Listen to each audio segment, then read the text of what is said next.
One of the biggest things to come out this year so far in the paranormal community is nothing actually to do with the paranormal. It's to do with a superstar within the paranormal, and that is Ghost Adventures star Aaron Goodwin, whose wife had a plot unveiled where she attempted to hire a hitman to take Aaron Goodwin's life. And it was a whole saga. Now, obviously, there's been a lot of videos that I've made, so go and watch those if you want all of the details on everything thus far, because, you know, the details are about as harrowing as the story itself. But yesterday, at the time of recording, Aaron Goodwin's wife, Victoria, was sentenced, right? And her sentencing was incredibly, well, justified, to say the very least. So Victoria Goodwin, who is now the estranged wife of Ghost Adventure star Aaron Goodwin, was actually sentenced on June 5th, 2025 to 36 to 90 months, which equates to 3 to 7.5 years in Nevada prison, with 92 days credited for her time already served, after pleading guilty to a conspiracy to commit murder. She was arrested in March of 2025 for allegedly plotting to hire a hitman to kill Aaron, coordinating with Florida inmate Grant Amato, whom she reportedly met through a true crime documentary. The plot involved sharing Aaron's filming schedule with location for Ghost Adventures, with negotiated payments of $11,515, including a $2,500 upfront payment. Victoria has pleaded guilty, and she did that back in April of 2025 as part of a plea deal which led to the dismissal of the solicitation to commit murder charge. During the sentencing, she described as an emotional courtroom showdown. Victoria apologized directly to Aaron, expressing regret and stating that she will always hold love for him, promising that he would never be in danger from her again. Aaron, visibly emotional, told the court he would never feel safe again, describing this, the betrayal of discovering her affair and murder plot, which left him living with armed security. He filed for divorce almost days after the arrest, citing irreconcilable differences. I don't think that comes as a surprise to absolutely anyone. But what's even more crazy than this is, of course, the full 16-minute showdown in the courtroom, which we're going to take a look at today and, you know, maybe dissect part of the way through, because it is, like I say, it's pretty, you know, monumental, and it's very emotional. Brown, Mr. Hammer, this is a date-time step for entry of judgment and your position of sentence. Is there any legal cause or reason why judgment should not be pronounced again for sentencing? No, Your Honor. No, Your Honor. The court's reviewed the May 15, 2025 pre-sentence investigation report, as well as the sentencing memorandum filed by the defendant on May 29, 2025, as well as all of the letters that have been submitted. And it's the court's understanding this is no recommendation, except the state has been given the right to argue facts and circumstances. Yes, Your Honor. And is there going to be a victim speaker with you? There is Aaron Goodwin's here. He's just in the anteroom. He's coming in right now, so we're going to ask that he speak last for the statute. Thank you. Go ahead. Thank you, Your Honor. You know, as I kind of spoke to opposing counsel, I even spoke to Aaron about it. One of the reasons. Now, of course, this is just me looking from the outside in, okay? So I am going to be very cynical, you know, but I don't think that she's actually, you know, emotional within the scenes that we've seen just within that short minute clip just there. We are going to continue it, but I don't think she's emotional because of what she's done. I think she's emotional because she got caught, in my honest opinion. You know, she was, up until the point of her getting caught in March, she was posting images on social media like nothing had happened, saying how much she loved Aaron and all the rest of it, when actually, only a few months prior, she was attempting to get him whacked.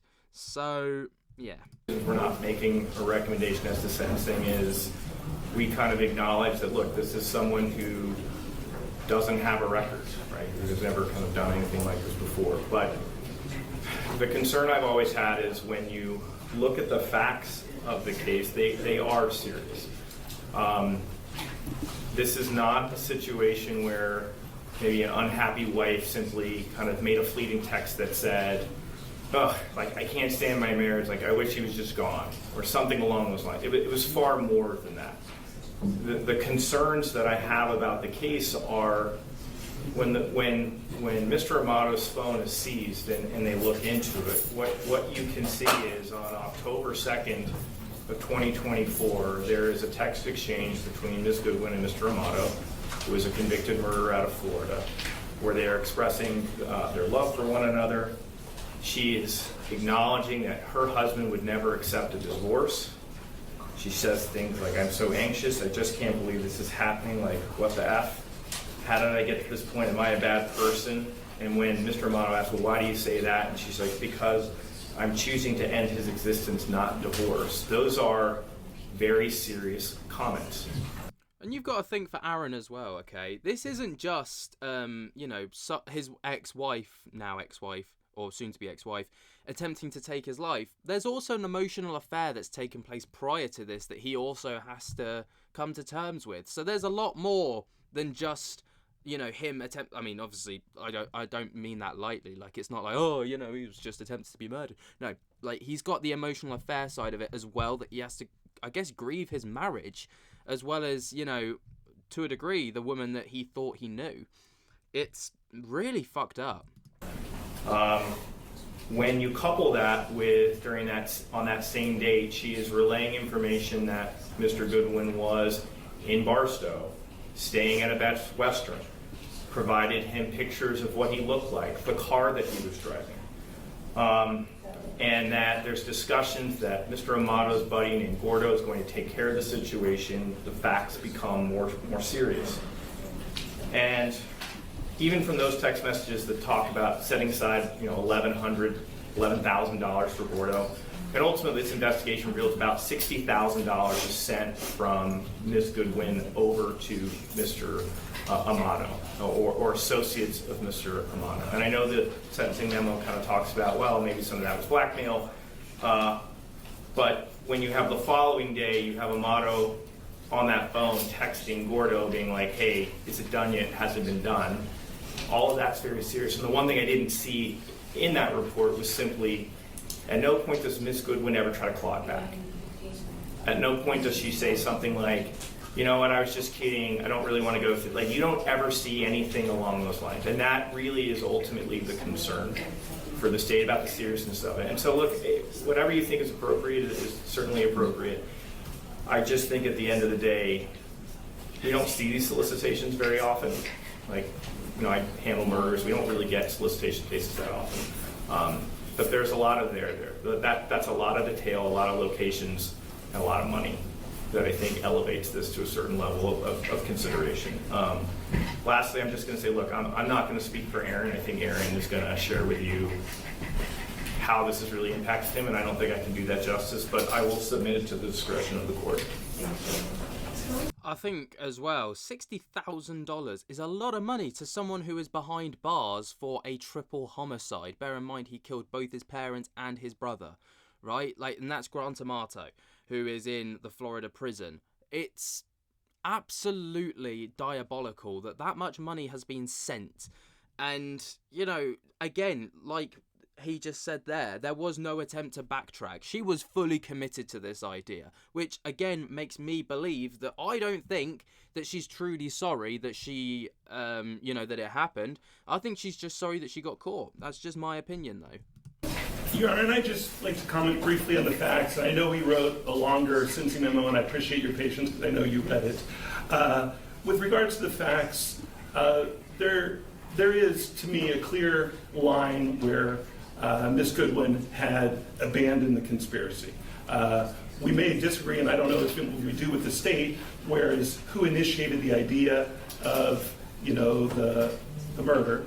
But with Ms. Goodwin, it's clear that as of November, she had completely distanced herself from the group. She had moved on from it. There was very limited contact. She had nothing further to do. No efforts were made, and the phone exchange ends. I'd also comment, and I know we do in the sentencing memo, that neither Mr. Amato or Mr. Gordo, as we sit here, have ever been charged with a crime. So it's just Ms. Goodwin who sits here today, and as far as I know, there's no intention to ever file charges against either of those two individuals. I think it is clear that Ms. Goodwin, after the initial, payment, was being extorted. that she was threatened. There was a call to the police that was outlined in the sentencing memo, and that was the reason for the additional payments. It wasn't a continued, I want to keep paying more and more, we really got to make this happen. There was the initial payment, and after that, the circumstances had substantially changed. But as the state mentioned, and you look today, Ms. Goodwin is a person who prior to this had never been in any kind of trouble of any kind. She did what you would expect someone to do when they are arrested for something. She took full responsibility.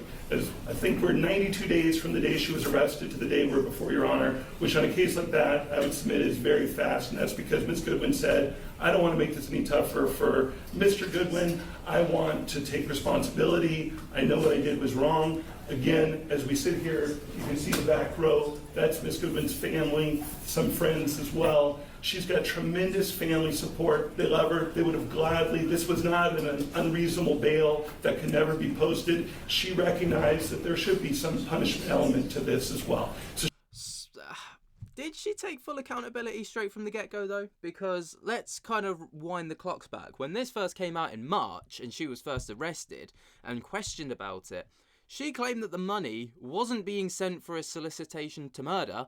It was being sent for phones. For phones.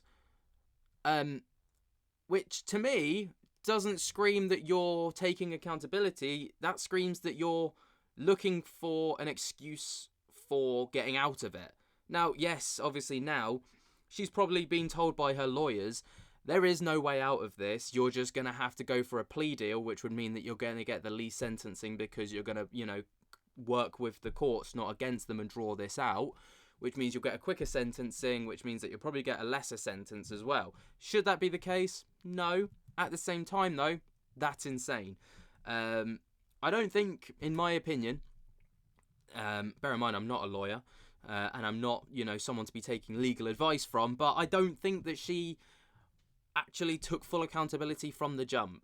I think it wasn't until it was, she realised how deep she was cooked, until she was like, yeah, actually, maybe I should probably take a step back here. Just my opinion. She sat in custody for 92 days when the family would have gladly posted a bond to get her out of custody, but she wanted to come before the court and let everyone here know that she understands there are consequences for her action.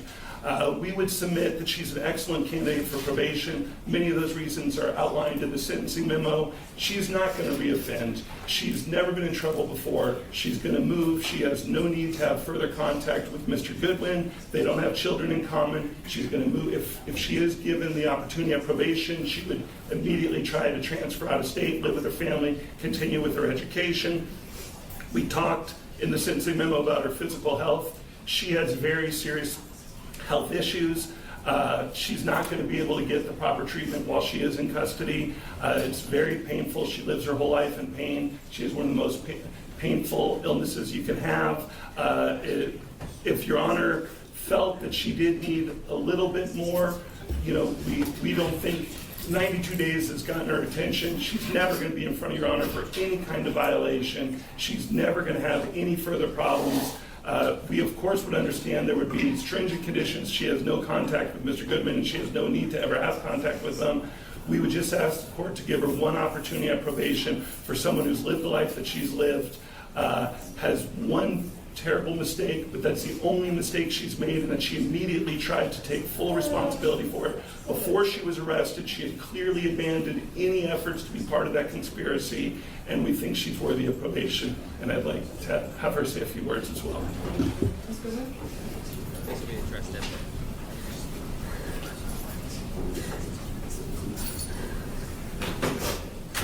Firstly, and most importantly, I would like to apologize to Aaron. I'm so immensely sorry for the pain and anxiety I've caused you, and the betrayal you undoubtedly and rightfully feel by my actions.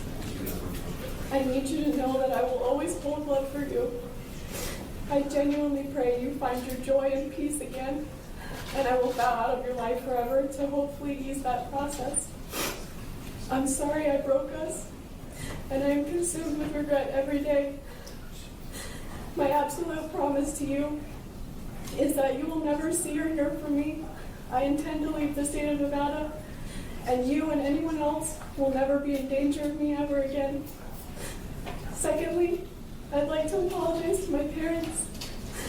My actions are not a reflection of how you raised me, with unwavering love and support, and I know I'm better than this. Next, I'd like to apologize to the court. I recognize and understand my stupidity, the terrible nature of my crime against Aaron, my regrettable choices, and monumental lapse in judgment. This is my rock bottom, and I'll never forgive myself. Prior to my arrest, I was taking steps toward mending my marriage and correcting my mistakes that led me here. Now, having spent 92 days in jail, I've had plenty of time to reflect on my foolishness, and I'm that much more committed to never getting in trouble again and doing better in every aspect of my life, especially with my mental health. I am truly ashamed, embarrassed, and disappointed with myself, and am deeply and sincerely remorseful for my actions. This is not a reflection of who I am, nor the person I want to be. Yes. So, I do, that did come across as sincere. I'm gonna give the benefit of the doubt on that one, right?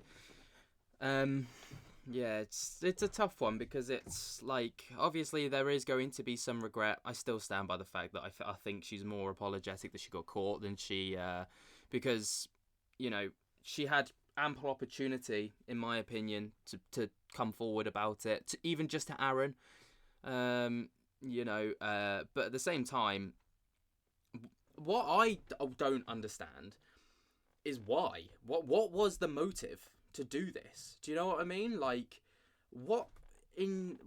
at what point did this become more appealing? I know she said that Aaron wouldn't accept a divorce, but then there is an opportunity, through solicitors and through, or like lawyers and hard pushing to actually push that through.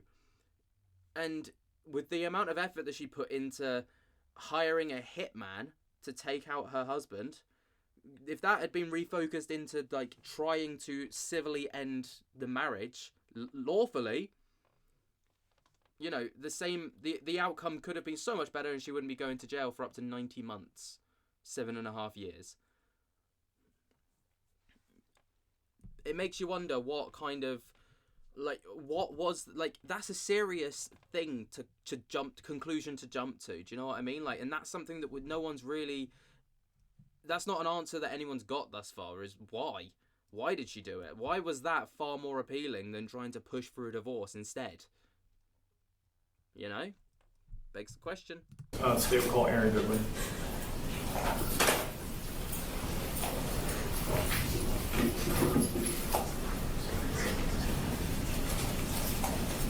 Madam Clerk will swear you in.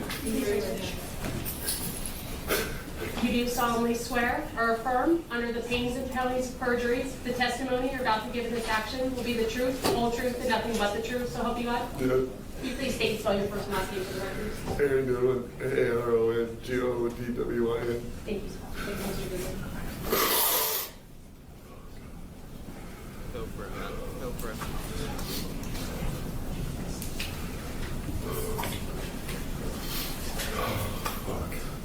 Sorry. Your Honor, for 7 years I thought I was in the most loving relationship and marriage with my best friend. Someone who I trusted whole heart and laughed with every day. Someone who made me feel like I was like I was her one and only. I was loyal to her and did whatever I could to make her happy. I thought we were something very special, and so did everyone else. After finding out she was cheating on me in September of last year with multiple men, including the man going by the name Vincent, who turned out to be Gran Amato, I gave her the option of divorce, where we could try to work it out, because I love her so much.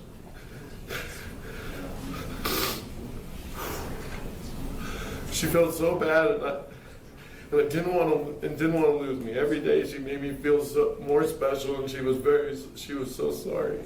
At least that's what she told me. Now discovering she put Now discovering she put a hit out to kill me more than once. Got blackmailed and spent almost all our savings to keep it quiet. And fell more in love with the motto. They even got spiritually married. And now I was called the first husband. They talked until she was arrested. And she sought his help to kill me. Sorry. This has led me to fear my life. I've hired armed security for weeks, not knowing it was over or not. Always looking over my shoulder and having to go through therapy and even trying to understand any of it. It's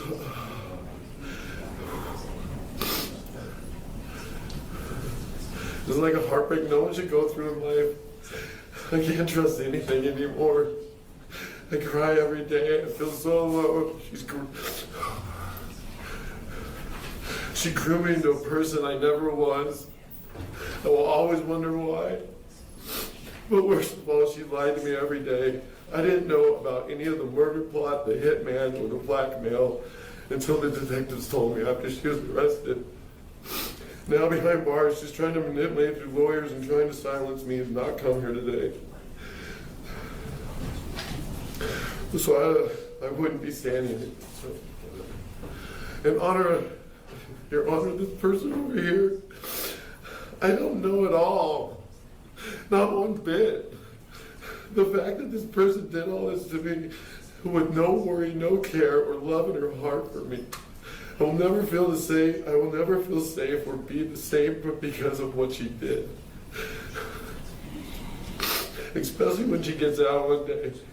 She claims she's remorseful now that she's been caught, but there at no time before did she ever try to stop this from happening. She tried to have me killed. She gave my location to people. Truly believed we were trying. I truly believe with people she truly believed were going to harm me. She even asked for the updates on the murder. And this was all when I was just a loving husband. I thought, whether she got minimum or maximum time, I still won't feel safe whenever she's released. I feel like this deserves prison time. I don't know. So just leave it in your hands, Your Honor. Thank you.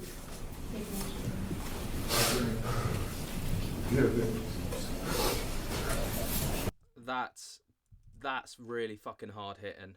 Like, that is really, really hard hitting. I don't even know this man, and I want to go and give him a hug. Like, and everything he said completely shits on her lawyer's defense, where she tried to distance herself. She wasn't in emotional entanglement with Grant Amato, when he's like, well, even after after she was arrested, they were still talking. They got spiritually married. I was referred to as the first husband. Any sympathy I had for Victoria Goodwin up until this point is completely gone. And the fact that she tried to manipulate Aaron via her lawyers whilst behind bars shows that she has zero remorse at all for her actions. She's still trying to silence it. She's still trying to squash it. And she's still trying to get him to not put her away for as long as possible. What the actual fuck? She's a dangerous person. She's so fucking dangerous. And even watching her there, when the camera panned over to her, when he was reading that testimony, he's bawling his eyes out, pouring his heart out, wearing his heart on his sleeve. And it's just crocodile tears. Not a single tear dropped down her face. She doesn't, in my opinion, reading that, she doesn't fucking care. She does not care an ounce. Man.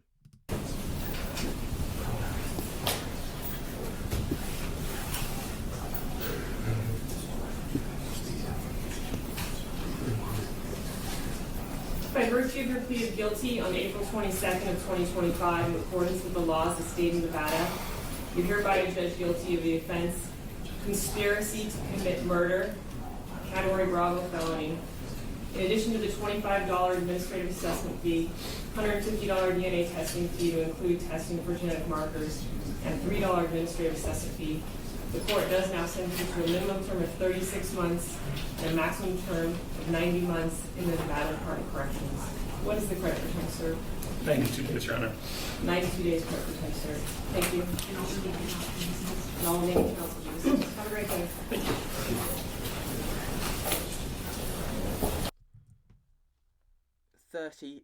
32 months, was it? Minimum? It's not enough. 3 years, that is. 32 months, roughly. 24, 36, about 36 months. 36 months to 90 months. 36 months is 3 years. So she's got a minimum of 3 years behind bars. And she's caused that to that. Like, she has physiologically changed that man forever. He will never, ever be the same human being after this as he was going into this. And 3 years is all she gets. I genuinely am lost for words. What do you guys think? Let me know, and I'll catch you later. Peace.